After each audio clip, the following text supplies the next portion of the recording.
आज मेरे एक जैनेतर मित्र ने मुझसे प्रश्न किया, क्यों आकाश, तुम्हारे यहाँ प्रसाद नहीं मिलता क्या? तो फिर तुम लोग मंदिर में भगवान को चढ़ाते क्या हो, पूजन कैसे करते हो?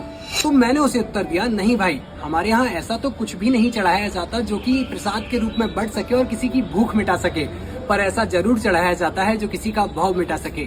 यानी कि हमारे यहाँ जिनेंद्र देव को अष्टद्रव्य समर्पित करने के बाद जो फल मिलता है वह होता है सम्यक रत्नत्रय का, यानी कि सम्यक दर्शन, सम्यक ज्ञान और सम्यक चरित्र का। हमारे यहाँ पूजन के 6 अंग बताए गए हैं, जिसमें सबसे पहले अभिषेक, उसके पश्चात आह्वानन, स्थापन और सन्निधिकरण, जिसके बाद पूजन और विसर्जन की प्रक्रिया होती है।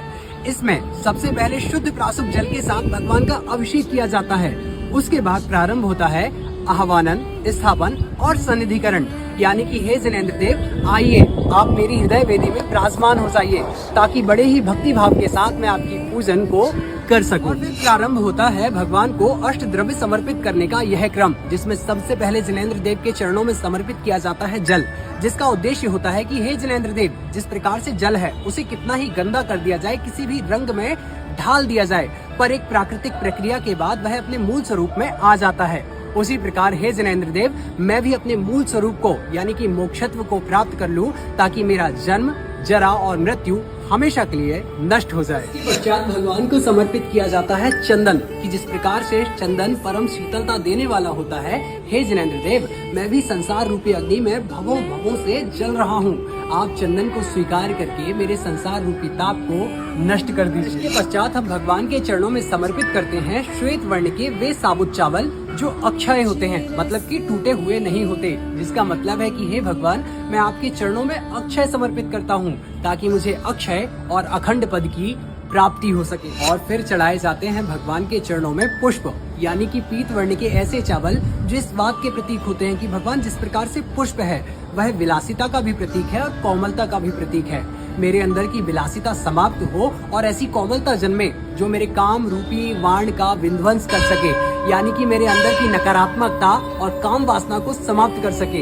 इसके लिए मैं आपको पुष्प अर्पित कर रहा हूँ। इसके बाद भगवान को हम चढ़ाते हैं नैवेद्य, जिसका उद्देश्य होता है कि हे भगवान, जिस प्रकार से आप क्षुधा और पिपासा से मुक्त हो चुके हैं, वैसे ही मैं भी भव से ना जाने कितना खा चुका हूँ, पर आज भी मेरी भूख शांत नहीं हुई है। अब हे जिनेंद्र देव, मेरा क्षुधा और मेरी पिपासा हमेशा के लिए समाप्त हो जाए और मैं आपके समान बन सकूं, यह भाव रखता हूं। और अब बारी आती है भगवान को दीप समर्पित करने की, कि जिस प्रकार से एक दीपक अंधकार के बीच अगर जला दिया जाए तो वह सारे अंधकार को नष्ट कर देता है, वैसे ही हे जिनेंद्र देव, आप मुझे ज्ञान का ऐसा साम्राज्य, ऐसा आलोक प्रदान करें जो कि मेरे मोह रूपी अंधकार को हमेशा के लिए नष्ट कर दे और मैं आपके समान बनने हेतु एक कदम और आगे बढ़ सकूं। और 7वें नंबर पर आता है धूप, यानी कि हे जिनेंद्र देव, जिस प्रकार से किसी भी अग्नि कुंड में गिरने के बाद धूप एक सुगंध का विस्तार करती है, वैसे ही तप की अग्नि में मैं इतना तप जाऊं कि मेरे 8 कर्म नष्ट हो जाएं और मेरी आत्मा का प्रकाश